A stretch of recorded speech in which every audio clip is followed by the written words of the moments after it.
Apparently, the world is falling to pieces. If you didn't already know, sorry, you've tuned into the late debate and found out tonight, to the point where people don't want to leave their jobs anymore. They're too scared to leave their jobs, even if they don't like them, because they think the economic times are not good, and so they're not prepared to take the risk of looking for another job. They are staying put. LinkedIn, of course, it's part of the social media ban. Can the kids go on LinkedIn? Does anyone know? Why would they want to? Well, I don't know. Go on there, you talk about your job at Macca's. Yeah, they Put might your want CV up. find out That's about the right, corporate world anyway. But LinkedIn, which is like social media for nerds, they've done a survey of people and found that 59% of people say they're going to stay in the same job this year, which is a bit of a change from what we've heard in recent years. Everything that's been talked about is that, you know, more than ever before, we will change jobs really quickly. We'll find something else, we'll move on. You won't just have one career anymore, you'll have 7 careers over your lifetime. And the number one reason that people are citing for the fact that they don't want to change their job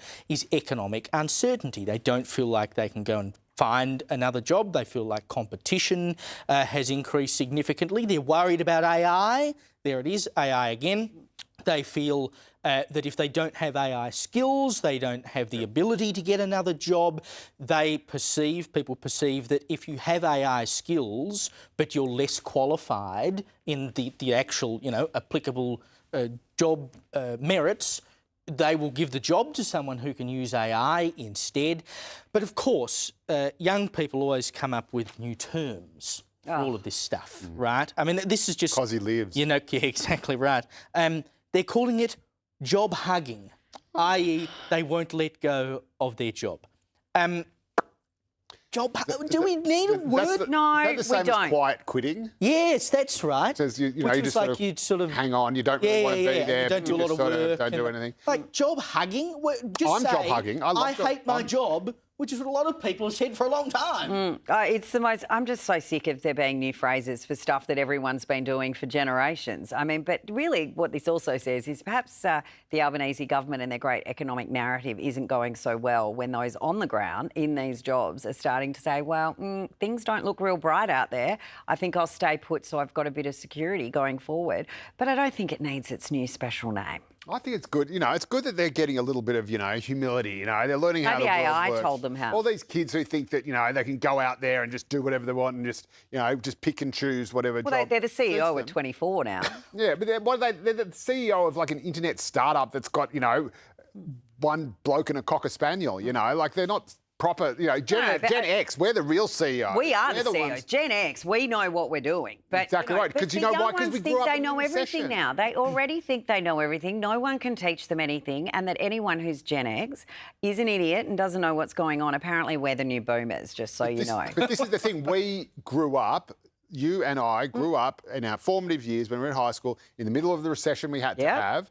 And so we know that economic times are not always good. Well, when I left university, there were no jobs. Until the COVID crash, the people who came afterwards would have seen nothing but economic growth for their whole lifetimes, thanks to the sound economic foundations laid by Paul Keating, and they would have thought, oh, this is great. I can do whatever job I want for as long as I want, and then when I'm sick of it, just pack up and leave. You know, I once wrote, geez, it would have to be 9 or 10 years ago. I wrote a column that was, look, to be fair, a bit incendiary and a bit provocative.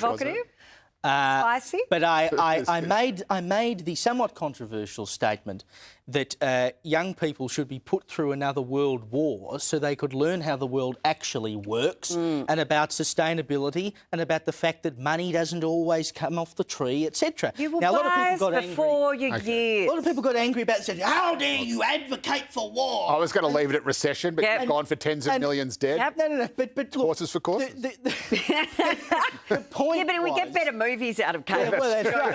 Not so great cinema experience. Kenneth Branagh's The Recession. The point was, though, not that I actually want people to die in a war, but that I feel like there's a generation of people who could do with a taste of how bad things can get, to give them a bit of a shock so they learn about the realities of the world. And there are lots of people, myself included, who have never, ever had to deal with any of that because it's just been up and up and up and up and up. You've got the first generation now, actually, in younger people who are going backwards economically compared to their parents because they can't buy houses and they're in big trouble from that perspective. So there is actually a bit of a reversal of this phenomenon now. But they still don't think, I think, understand just how bad it could be. No, that's right. And I think when they do confront the fact they can't afford to buy a home, they think, well, the system's broken, capitalism doesn't work, it's not their fault, it doesn't work. And a lot of it is not their fault. I mean, it is... Bring on the revolution. But I think you were right, actually, and I think it is very interesting, and I talk about it all the time, but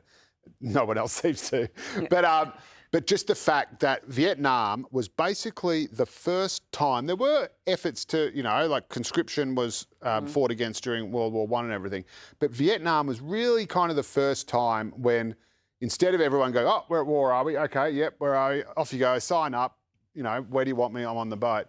To when people actually rose up and said, no, I don't want to. No, I don't want to. And that was, of course, the 60s generation of the moratorium, and we're now seeing, Palestine being the new Vietnam. But when it came to actually people being called up and asked to serve their country, and instead of just assuming that they had to do that, and this was something true of both sides of politics right up until the post-war period, the first people to do it were the boomers. Yeah. Yep. And it is their children now who are saying, so it's kind of like, that, well, I don't want to, no. Well, I mean, the thing is, if we went to a war now, look at some of these kids that are out marching for Palestine, they'd probably go fight for the other side. Yeah, well, some of our kids have gone and fought for the other side. Yeah, well, now we're welcoming them back. Well, it's the beauty of multiculturalism. Diversity is our strength.